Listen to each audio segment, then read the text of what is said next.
Okay, so this video is about getting this main panel fuse box off of the column of a Sprinter. This is a 2006 model. I've seen a lot of talk about having to spin, drill this little thing out, the plastic, all this, that, and the other. You don't have to do all that, okay? Mine was stuck when I tried to pull this top bolt out right here.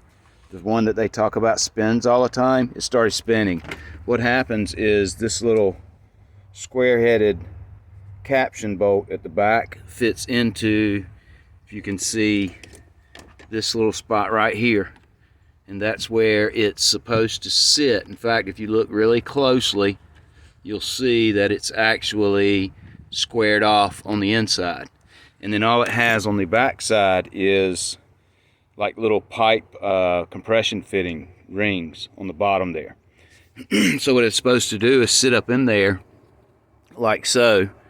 You'll put it back in here when you get it out. As long as you don't destroy everything, it'll still work.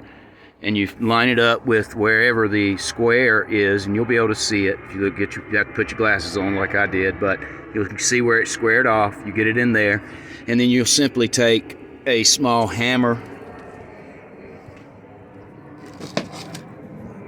Pardon the jet noise, sound of freedom, but a small hammer. I've got a rubber mallet here, and I'll just tap it back in and secure.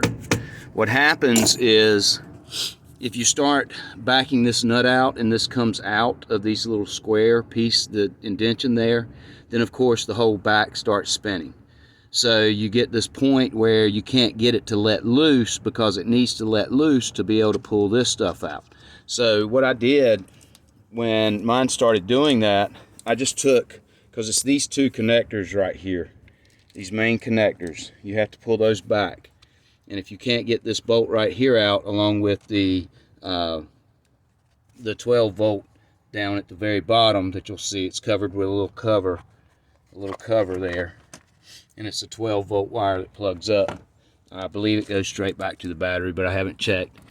It goes into the main wiring harness. But once you get these two unplugged, then you just drop it straight down and it falls off, and you're able to easily access the back side of it.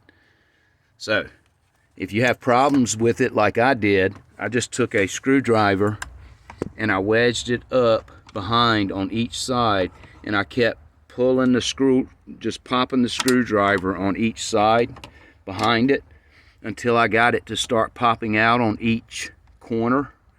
And eventually what it did was pulled this completely out.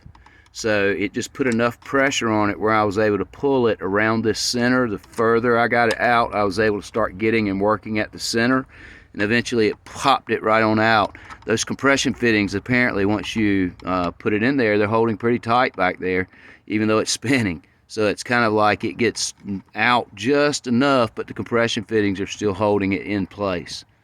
So if you'll do that, you don't have to drill all this stuff out and ruin all of this holding area here that holds it in there, because you really need this, because that securely holds these main wiring harness plugs into this circuit box.